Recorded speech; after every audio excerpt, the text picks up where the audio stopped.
Welcome to the world of Grand Ages Medieval. During the next few minutes, I will explain the basics of the game. And before you know it, you'll be on your way to gaining dominance over the medieval world.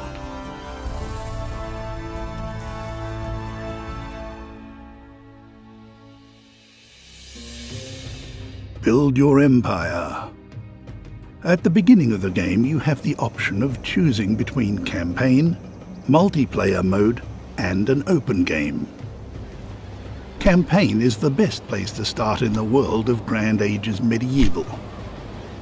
It not only tells an exciting story set in medieval Constantinople, using lovingly created video scenes, it also provides a step-by-step guide to the way things work in the game in a clear and concise manner. In multiplayer mode, up to 8 people can make their own rules in their battle for domination over 12th century Europe. In an open game, you get to customize all the starting and victory conditions.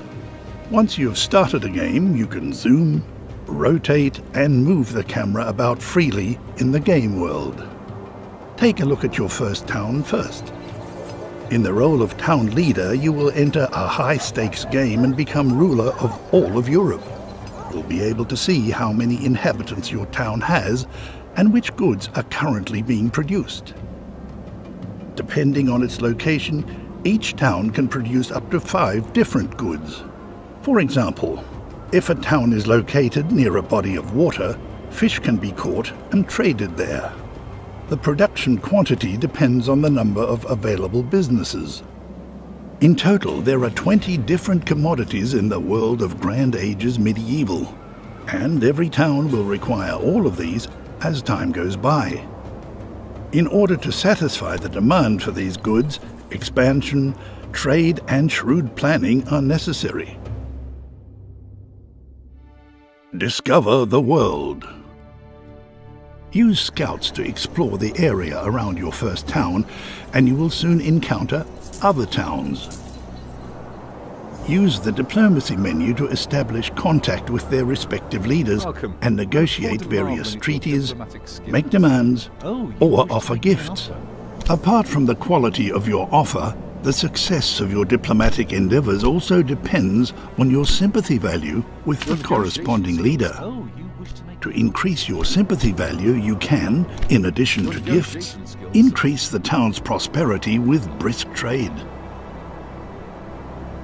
In order to do so, your traders will require a well-developed network of roads. Create a flourishing economy.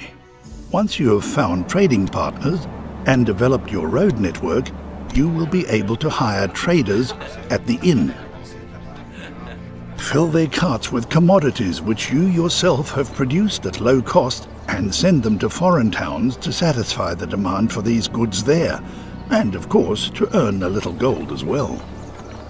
With this gold, you'll be able to expand and upgrade your town and production businesses, which will attract new inhabitants from the surrounding areas and create growth. But beware, as the town grows, so too will the needs of your people, which must also be satisfied. Expand your borders. In addition to traders, you can also hire settlers at the inn, with which you can establish new towns. To do so, send a group of settlers to a region of vacant land. At any point in time, you can view locations where certain goods can be produced and the places that settlers regard as being especially suitable for building a new town. Once you have found a suitable location, you can establish a new town and give it a name.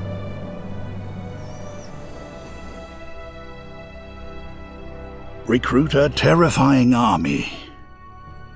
The larger your empire grows, the more important it will become to defend it with courage and cold steel.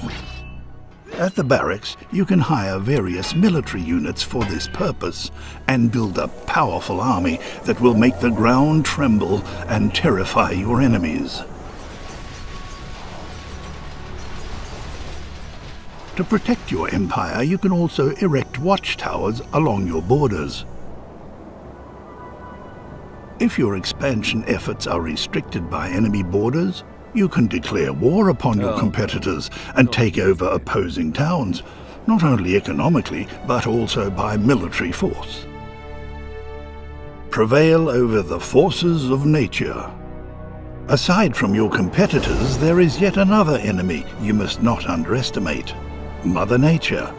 She makes her own rules and, depending on the region, she will plague its people with a variety of natural disasters. These include forest fires, epidemics, tempest, and even volcanic eruptions. Build a mighty fleet. If you wish to rule over the entire known world of the era, you will surely need to rule the seas as well. Using shipyards, you can build an impressive armada, which will protect your trade routes and transportation vessels from attacks, even on the high seas. And, as an old saying goes, if you fail to go with the times, then it's time for you to go. To prevent this from happening, you may earn development points for successfully expanding your empire. Points to invest in finding new technologies that will help to cement your claim to power. Grand Ages Medieval. Available for PC and PlayStation 4, September 25th, 2015.